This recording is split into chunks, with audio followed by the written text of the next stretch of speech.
Okay तो यार इस वाली वीडियो में हम बात करने वाले हैं जो हम अपने लिनक्स डिस्ट्रीब्यूशन को लाइव बूट करने की कोशिश करते हैं तो ये ऑथेंटिकेशन एरर क्यों आता है और कैसे हम इसे सॉल्व कर सकते हैं। वीडियो स्टार्ट करने से पहले एक छोटी सी रिक्वेस्ट है, जिस किसी ने भी ये चैनल सब्सक्राइब नहीं करा तो सब्सक्राइब कर लो यार।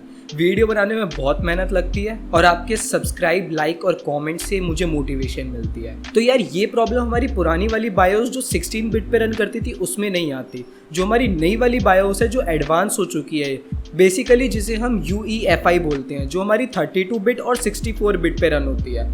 अब पहले तो समझ लेते हैं इन दोनों में डिफरेंस क्या है। अब देखो यार, जो हमारी पुरानी वाली बायोस थी 16 बिट वाली, उसके अंदर कुछ लिमिटेशन थी। जैसा मैंने पहले क्लियर कर दिया, वो 16 बिट पे रन होती थी तो उसके अंदर हम ज़्यादा फीचर्स ऐड नहीं कर सकते थे। अब उसी बायोस का एक एडवांस वर्जन आया है UEFI, जो हमारी बेसिकली 32 बिट और 64 बिट पे रन होती है। अब बेसिकली UEFI रन हो रही है 32 और 64 बिट पे, तो ऑब्वियस सी बात है इसकी बस स्पीड और बढ़ जाएगी, जिस वजह से अब हम बायोस में ग्राफिक भी ऐड कर सकते हैं। अब दोनों के बीच में अगर आपको अंतर करना है तो UEFI आपको एकदम ग्राफिकल यूजर इंटरफेस देगी और हमारी नॉर्मल बायोस आपको थोड़ा रेट्रो फील देगी। अब यार जो ये ऑथेंटिकेशन एरर है बेसिकली वो UEFI में ही आता है। तो यार चलो अब देख लेते हैं इसको सॉल्व कैसे किया जाए। तो यार इस एक्सपेरिमेंट के लिए मैं यूज कर रहा हूँ अपना HP ओमेन। तो हमें पावर ऑन करते ही एस्केप की दबानी है। अब इस चीज़ का ध्यान रखना, कुछ सिस्टम के अंदर एस्केप की जगह डिलीट की होती है बायोस में जाने के लिए। तो मेरे केस में जो HP का है उसमें हमें स्टार्टअप मेन्यू खोलना था जो एस्केप से खुलता है। अब यहाँ पर हमारे पास ऑप्शन आ गए हैं तो हमें क्लिक करना है F10, क्योंकि वही है हमारा बायोस सेटअप का ऑप्शन। F10 खोलते ही हम अपनी बायोस में आ चुके हैं। अब ये आपको पुरानी वाली बायोस की तरह लग रही होगी, बट नहीं।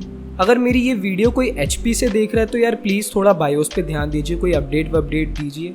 तो यार हम डायरेक्टली चलते हैं अपने सिस्टम कॉन्फ़िगरेशन पे।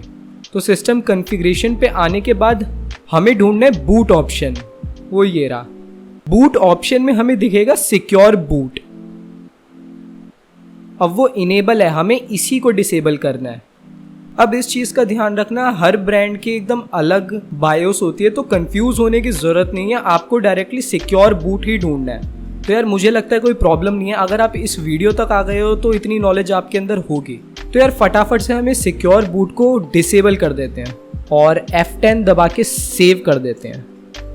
प्रोफाइल सेव होती ही हमारा सिस्टम रीस्टार्ट होगा।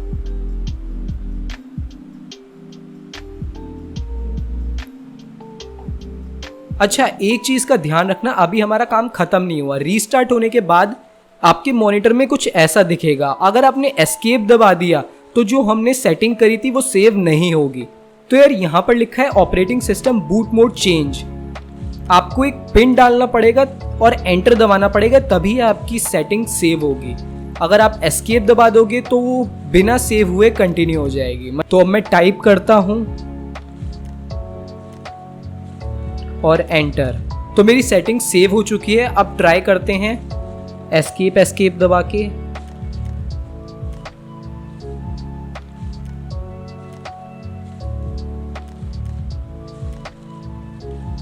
F9 for boot device option और अपनी इमेज को।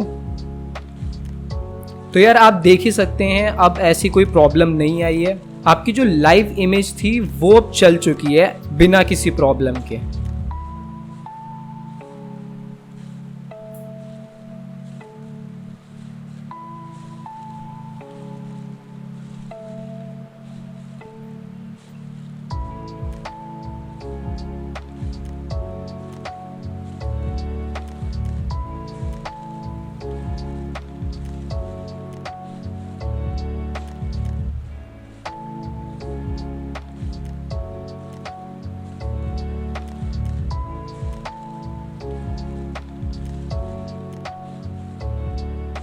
तो आई होप आप लोगों को ये वीडियो इन्फॉर्मेटिव लगी होगी। इन्फॉर्मेटिव लगी हो तो प्लीज़ लाइक करें, शेयर करें, कमेंट करें।